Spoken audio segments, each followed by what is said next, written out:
welcome back to the Corey Haim movie rant series. Right, look, Silver Bullet found. So this is like episode 17, we're up there. This is the one after Demolition University. And the Silver Bullet, there's a reason I've got this on, has been lost there. So if you watch back when I couldn't find the t-shirt, it was one of the ones that had fallen down the back. Now, Lost Boys 2, that is the only cover that you'll get. Lost Boys 2, this is how it was originally released. That was the VHSs. It could have came out of VHS, but that's the only way you ever see number 2. So, and that's a really cool, I think, homage to the original cover of Autumn Reeser on the front cover. It's really cool. Oh, yeah, it's cool. And then, pretty much, if you only want to buy it, the only way you're going to get in the UK is a trilogy, the box set. DVD's white, Blu-ray's black. Now, it's an 18. It's the film that bumps us up the franchise. Now, recently, the last couple of months, I've appeared on Sloan's TV in America for a couple of times, waffling on about the Lost Boys, and then even the cutting room floor. I believe the first ever episode was cut. So that's me talking about what if. I've also done a video about what they could have done and when they should have done a Lost Boys 2. But when you're talking about Corey Haim, this is always going to have cloud of mystery. Now I am going to fucking wing it because this is essentially the throwaway review. I had just watched this recently. And I've got a package I need to quickly open. Casper's coming around to see us. You don't need to know that, and you'll probably not be in the video. But Lost Boys 2 was far too late. But when you talk about the two Coreys, it's eerie that this is the last time Corey Haim and Corey Feldman are ever on camera together at the end of this movie. The end of the movie doesn't make much sense, as Jameson Newlander is still credited in the movie, as there was an alternative take when Corey Haim and Corey Feldman are on the beach. And Jameson Newlander's come to town, almost unrecognisable in this car. The movie is essentially a remake, and it's not bad. I know people hate it. There's a guy, the Lost Boys group, I don't even know if I'm still in this Lost Boys group or I left it. So obviously I've got a signed Kiefer Sutherland VHS as the dog shits itself in the background. Kiefer Sutherland! And I did that, and in the background, the Lost Boys first poster was up on the wall, and it got removed from the group because the Lost Boys was in the background. The third Lost Boys was in the background. The focus is on the product. The poster is out of focus. Some people fucking hate the fact that there's a second Lost Boys, but there is, and now there's going to be a remake. Lost Girls should have been the title that could have went there. Essentially a remake. Angus Sutherland takes over from Kiefer Sutherland. Hardly in the movie. Tom Savini appears in it. Corey Feldman returns, but it's not the Frog Brothers. Jameson Newland is sort of written out of this. And obviously the two Corey show shadows this movie, as Corey Haim apparently has a meltdown and returning to the role of Sam. It's a shame, but it is eerie that the last time you see Feldman and Haim, boom, and you see Haim as a vampire. It's a very interesting backstory. It's some of that, they could have went there. It's cool that both Coreys are in it, but again, it does a cripple a movie. I've said this. If the two Frog Brothers were in it, I think it would have been cooler, but I think the biggest problem with the movie is Feldman being in it, because essentially it is a remake. It does suffer from going cheesy CGI rather than practical effects. But it has, the music recycled. G-Top Mac comes back and does a new song. And they tried, they just didn't put 100% into it, And again, I put it on and I do enjoy it. But as I say, when it comes to Corey Haim, he's briefly in it. He comes out the shadows, It's an interesting backstory, which unfortunately didn't even come to fruition with the third one. And to acknowledge the third one, because technically he is in the third one, is flashback footage. So Corey Haim is in Lost Boys as archive footage. But it's a shame, the third one is essentially a TV pilot, and they're setting up werewolves and all kinds of stuff at the end. So yeah, as I say, if you want to hear me really talk about the Lost Boys 2, there's plenty of stuff on the channel. So I'm just going to put these out of the way because there is a reason. So when it comes to soundtracks, what happened to Corey Haim, and collecting Corey Haim stuff and Corey Feldman, that is it. Lost Boys the first, Dream a Little Dream, that's an old one, that, and the Lost Boys, which needs remastering and the score needs releasing. That's it. I don't know why the score has never been released. It's just stupid. So again, License to Drive, may have seen a CD release. I've only ever seen it on vinyl. And then Crank 2's on vinyl. If you're really going to delve into Corey Haim, that's about it. You know what I mean? That is literally about it.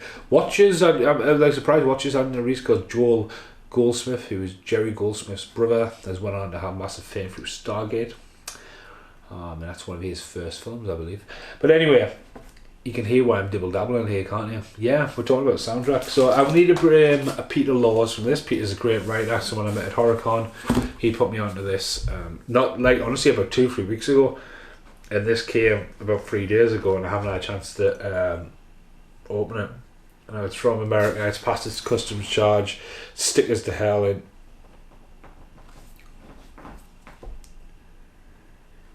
fuck my life. So it came from Oakland, California. The telephone number's on there if I want to ring. The telephone number is on there if I want to ring Jeff Johnson. Can you fucking believe that? Oh my god. The Jeff in the background. The Jeff, the dog is not called. You should have called you Jeff on cue, Hira. Come up here if you're going to be a dick. Come on, silver bullet. Come on, up here. Up, come on. That's it. Jeff, this whole thing about Jeff keeps happening. How did you turn around? Get up there. Right, so what is in this? I've spoiled it, haven't I? I shouted the word silver bullet. And I haven't got anything to get into it. So yeah, see you in the outtakes.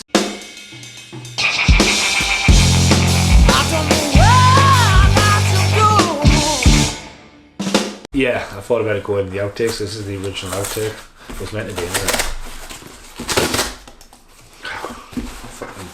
For CD. International shipping. International disaster.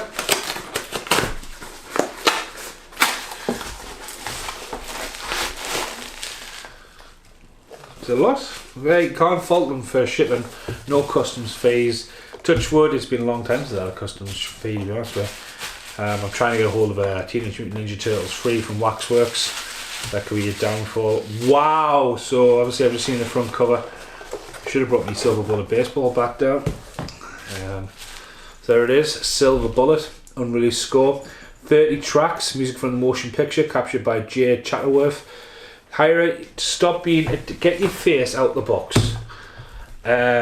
So yeah, it's very, you normally see that front cover on the Italian kind of artwork, and then you've got like surprise on the background. Hira, it's a good job I'm not needing the audio properly, isn't it? It's just YouTube, you little shit. That's the best bit of the film. You interfering little shit. Get on here, come on, up. Fuck me, sit. Anyway. And this was like about 30 quid postage. That's a lot for a CD. As I say, it's got really cool artwork on.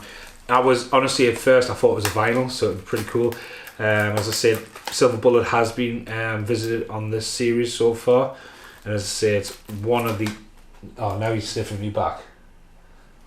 Good job, I love you. You absolute lunatic. Can't even get into this now. I don't really want to like up and take this in the car. So my soundtracks seem to end up in the car these days, but yeah, it's really cool. So it's obviously got the original VHS without the wolf hiding in the tree. And it looks like it's got a really thick inlay. But again, Peter put us onto this website. I've never used the website before, but a massive shout out to Peter for that. As I say, the DVD has been available, but the Blu-ray, there's a picture of Corey Haim in there, Gary Busey. So it's got a really nice set. So this probably would see vinyl if they've gone to this extent. It's not really like a kind of bootleg, but I'm really looking forward to it because it's got nice, creepy, eerie music there. That picture there almost looks like something from Dog Soldiers. But that's really cool. It's nice to have it in that collection. As I say, it's a limited batch. Oliver Harper always goes on about these limited batches, and you're like, where the fuck did you get that from? And by the time he's fucking ranted about it, they're always fucking astronomically through the roof and unavailable. But yeah, it'll be really cool vinyl that. Right, so I've got one more box to unbox. It just came through the post. It hasn't came through the post, it was left in the fucking rain. I haven't charged the camera. This is a Music Magpie job the other night. It was a sit down by, I think I've got at least 2 in here. So. Oh, it's on Disney Plus. It's fucking not. Jungle the Jungle is not on Disney Plus, and that's how this Music Magpie one started for Brit. So we have Music Magpie purchases less than a tenner. Jungle the Jungle, film I've been chasing for a while, and my god, where did I find that on the recent doorstep? Virus. got it on Laserdisc, got it on the DVD, and it's got that really shit cover on DVD. That is not the DVD pictured on Music Man Pie. That's shit. I'm going to have to go and get the Laserdisc for an outtake. Begin Again, she wanted that. Backtrace. That was to make up the numbers. Backtrace is a really, really bad movie, but Sylvester Stallone. And then, there you go, Grown Ups, Upside Down, Inside Out. And everyone goes, oh, it's on Netflix. Well, you know what, you can fuck right off, because I told Britain about this. It's a 12. We watched this on Netflix the other night and it was cut. Can you believe Grown Ups 2 was cut on Netflix? I was so fucking angry. I was just like, if you didn't know, you didn't know. You know what I mean? And like, that's the thing about physical media. You've got it there. It's then. It's not going to change. It's not going to do. Oh, it's gone. It's disappeared. Yeah, you see, it's like the Mandela effect. No, I don't know what you're talking about. But yeah, I want more outtake because I'm annoyed at that front cover. It's poo. Okay, now a quick end outtake. Look, I've got it. The Laserdisc, because obviously I don't look at the Laserdisc often. It's got the same shitty front cover as that. The artwork's totally been lost. That's an original VHS I've had for years. That is an awesome cover compared to that. William Baldwin, it's not William, it is William Baldwin actually. Just like, what's going on there? Just going to leave that with you. Thanks for watching this utter random one for The Lost Boys 2. Goodbye for now.